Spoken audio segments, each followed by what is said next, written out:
大家好啊，歡迎大家嚟到呢一個關於屬靈恩賜嘅幾個 video 啦。正如我喺教會入邊所提及嘅，上次同大家講咗使徒行傳之後，希望係鼓勵到大家一齊去到服侍上帝。咁但係當我哋講到話要去服侍上帝嘅時候，我哋必須要去諗啊，究竟今日上帝係想我點樣去到服侍？而講到點樣去到服侍嘅時候，我哋必須會提及，亦都係聖經入邊成日講到嘅一樣嘢，關於屬靈恩賜。咁當我預備咗嘅時候，就希望已經就同大家分享啦。所以咧，你會見到咧，我今日嘅 setting 係好得意嘅，因為我喺架車度錄。不過我相信呢樣嘢就唔阻礙我哋去繼續去關於認識上帝嘅話語嘅。好啦，咁我哋咧睇屬靈恩賜嘅時候咧，我哋必須要知道咧，喺聖經入邊講屬靈恩賜咧，有大概3大段嘅經文係話俾我哋聽有屬靈恩賜呢樣嘢，同埋佢係點樣去到分配。所以咧，我哋亦都會有3條嘅短片咧去同大家講呢件事。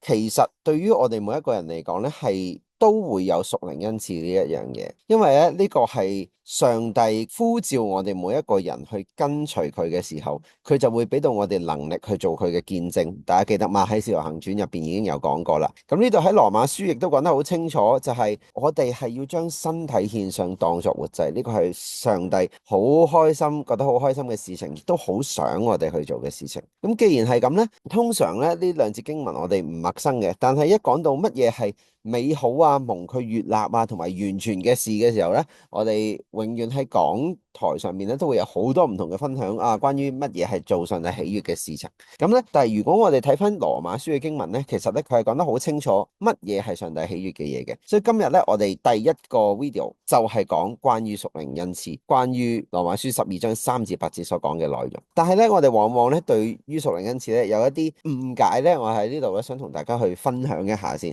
嗱，第一咧就係咧，我發覺咧好多人咧永遠都會覺得自己咧係冇恩賜嘅。即係當一個人被一啲導師啊，被啲組長們啊去邀請去侍奉嘅時候咧，大家都耍手擰頭啊，我冇恩賜㗎咁樣樣。呢一樣嘢咧，其實係一個誤解嚟嘅，因為大家會誤解咗咧，恩賜就代表有能力去做呢一樣嘢。但係如果我哋睇翻聖經，我哋去睇翻《使徒行傳》入邊對我哋嘅解釋嘅話，其實恩賜就唔等同於我哋嘅能力有幾多。恩賜只係上帝去創造你呢個人嘅時候，其實就係俾到你有一個好特別嘅 abilities，亦都當要去做佢嘅見證嘅時候，佢會俾到能力你。所以個重點話一個人有冇恩賜咧，就唔係佢嘅能力有幾高，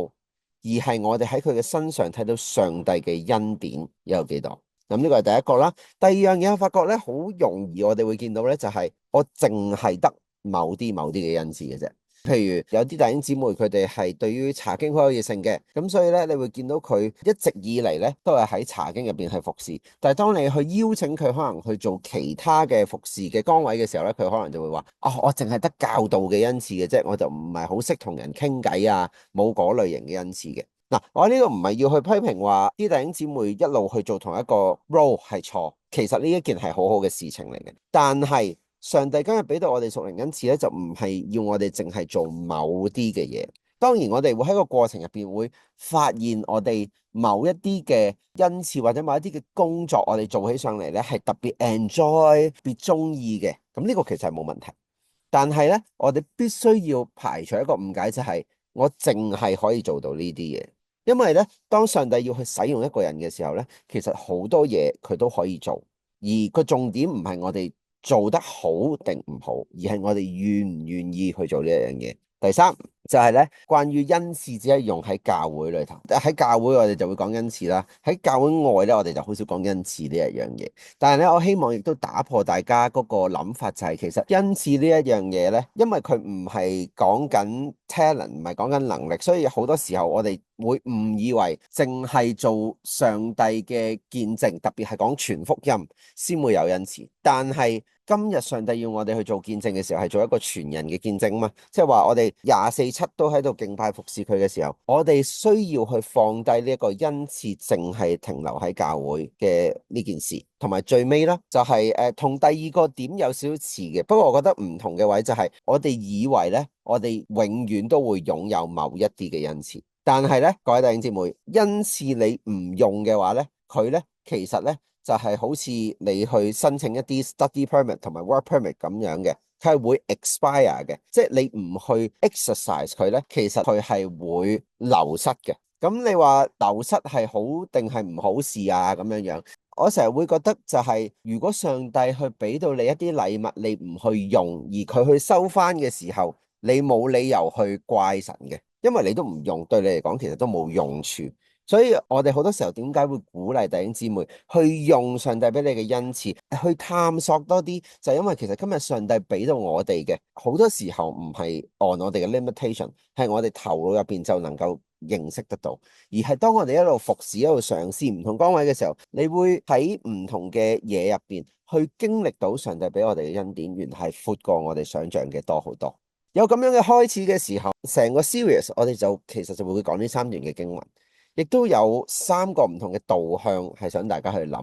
今日呢，我希望個 focus 擺喺人人都有恩賜，永遠都唔會落空。12章1至2節呢度講緊嗰個理所當然嘅服侍，或者我哋有啲原文係講屬靈嘅敬拜啦，咁就必須係要用上帝俾到我哋嘅禮物去 exercise。如果唔係呢，個反面嘅例子會係咩呢？就係我哋用我哋嘅想象嘅方式去敬拜上帝咯。嗱，如果我哋有機會去睇下士師記嘅經文，士師記尾段嘅時候咧，有一段故事咧，就係講有一個人佢好想敬拜上帝，咁佢就揾咗一個利未人嚟去教導佢哋去點樣敬拜。但係嗰個故事咧，就係話俾我哋聽有一個好大嘅重點，原來我哋冇去跟上帝嘅吩咐同埋教導方式去敬拜佢嘅時候咧，其實呢件事本身就唔係屬於上帝嘅心意。所以今日我哋好多時候都有機會用我哋所思想嘅方式去敬拜㗎，即係平時我返工係點樣做，點樣去處理一樣嘢，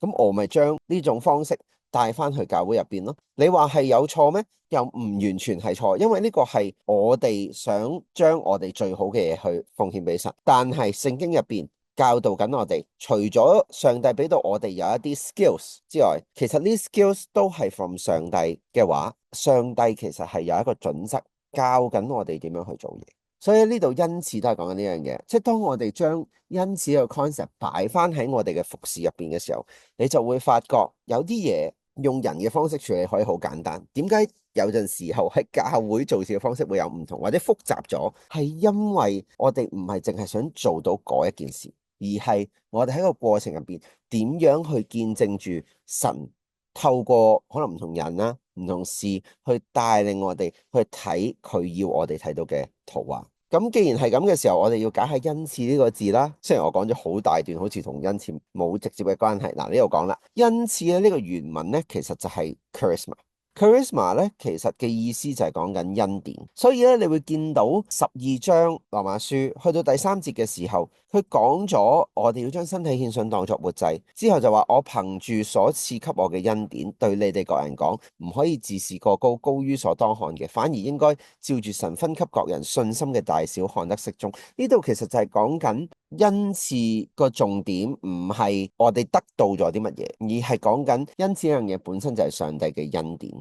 所以其實恩賜係神俾到我哋嘅禮物，去見到佢俾我哋嘅恩典。咁呢份恩典喺唔同人身上會有唔同類型嘅呈現，而呢一樣嘢亦都會造就咗點解唔同嘅人佢哋對於唔同嘢嘅需求會唔一樣，或者點解我哋需要一個團契，我哋互相彼此去配搭。或者我哋點解會成日鼓勵好多人出嚟服侍？唔係因為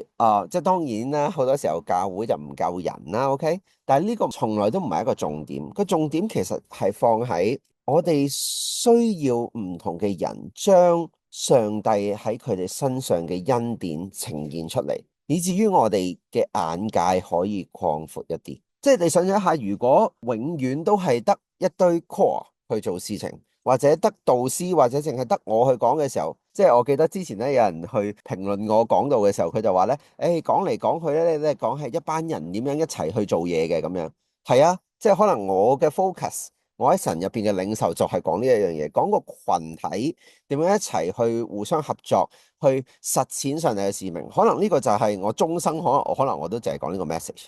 咁但係上帝嘅國或者上帝嘅 message 係咪淨係停留喺呢一樣嘢，抑或其實係應該闊好多呢？就係 depends 我哋每一個弟兄姊妹，我哋願唔願意參與喺其中，將你嘅嘢去分享出嚟，以至於今日上帝嘅國係要比我哋想象或者我哋一路做開更加闊、更加大，呢個先係上帝對於教會嘅嗰個心意。咁喺羅馬書入邊咧，你會見到4至8節咧，就講到7種唔同嘅恩賜嘅。嗱，呢7種唔同嘅恩賜咧，如果我哋就咁睇中文嘅話，好似都唔係好複雜。咁但係都同大家去解釋下，有7種唔同嘅恩賜啦。嗱，呢7種唔同嘅恩賜咧，就冇限制喺某啲人身上發生嘅。佢呢度就係講，其實每個人咧，佢都有機會去做到呢啲嘢嘅，包括說預言啦、服侍人啦、教導啦、勸慰啦、把財物分給人啦、領導同埋行善。呢度有7種。預言嗱，通常咧我哋講預言咧，都會以為講預言咧就係預知未來，就好似嗰啲，譬如你去 CNE 咧，我唔知大家今次去 CNE 有冇睇到有個人咧都係摸住個水晶球有 fortune teller 嘅，咁但係說預言就唔係 fortune teller。雖然有說預言呢個 gift 嘅人咧，有機會係講到一啲同未來相關嘅嘢，but it is not necessarily。咁乜嘢係說預言嘅恩賜咧？其實係講到要去宣講上帝嘅說話。而呢個宣講上帝嘅說話咧，我哋多啲會睇到咧，就係喺講道啦，或者係你分享見證嘅 occasion。所以說預言呢個恩賜咧，傳道人有機會有，但係唔係傳道人都有機會有，因為唔一定係傳道人你先會喺唔同嘅地方去分享你嘅見證。華人教會會少啲啦，因為我哋華人教會好少去做一啲外展，係關於做監獄嘅探訪啊，做一啲 nursing home 嘅探訪啊，但係我哋會做一啲老人院嘅探訪。譬如咧，老人院入邊去分享信息，其實唔一定係傳道人做㗎。而當你去講一啲見證嘅時候，可能你講嘅見證同佢哋嘅生活冇直接嘅關係，但係你都依然去 touch 到佢哋，讓到佢哋認識到上帝嘅真實嘅話，嗰一個都係一個說預言嘅恩賜嚟嘅。呢個第一樣嘢啦。第二，服侍人。嗱，服侍咧，我哋有陣時候咧會用得好濫嘅，即係乜鬼咧，你都係 serve 人咁樣。咁但係咧，呢度講嘅服侍人咧，當然都有啦，有協助人啊，有去 provide 啲服務俾人。但係其實佢主要咧係講緊一個 organizational 嘅 matters 嘅，去處理一啲。咁即係有啲似執事嘅前身，咁就係負責去協助成個群體去 provide 啲 help 啊 service 啊咁樣樣。督導啦，就係同教導嘅恩賜就好 straightforward 啦，唔使大家講太多啦。勸慰嗱，勸慰咧係特別講緊你去鼓勵其他人，同埋安慰其他人嘅，即係你講嘅嘢係好鼓勵到，同埋安慰到一個人繼續喺信仰入邊咧去堅持嘅。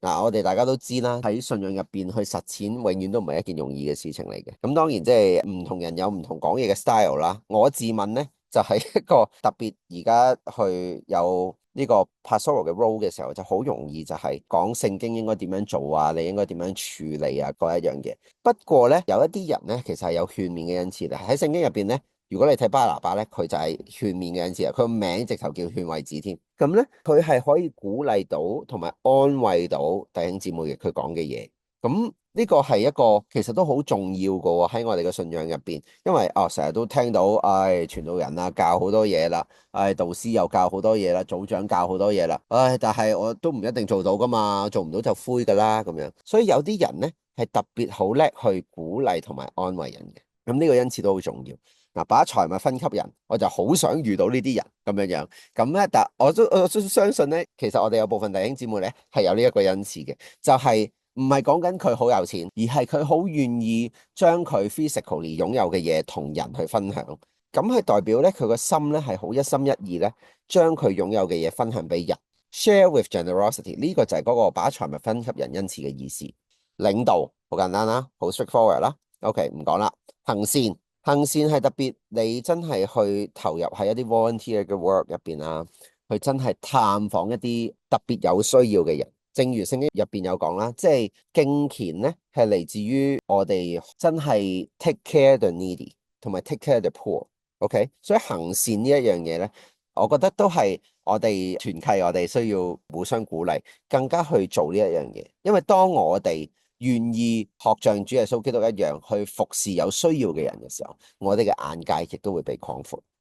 好啦，講咗好多嘢，最後其實想大家 grab 到啲咩呢？呢一堂好希望大家係 grab 到就係真係恩賜有好多唔同嘅，亦都每個人都係有恩賜，因為今日呢個係上帝呼召我哋想去服侍佢，而做一個蒙神悅納嘅活祭嘅時候，我哋必須要知道上帝今日俾咗啲咩禮物我哋，以至於我哋可以去服侍其他人。我唔係希望透過呢一堂就即刻鼓勵你即刻投入去到服侍，而係你需要一段時間去思考下，究竟上帝喺你整個嘅生命入邊俾到你一啲乜嘢嘅栽培，以至於今日我哋領受咗上帝嘅吩咐，我哋感受到上帝嘅愛，而我哋願意分享出去嘅時候，我哋用一個乜嘢嘅方式分享出去？嗱，呢度分享自己少少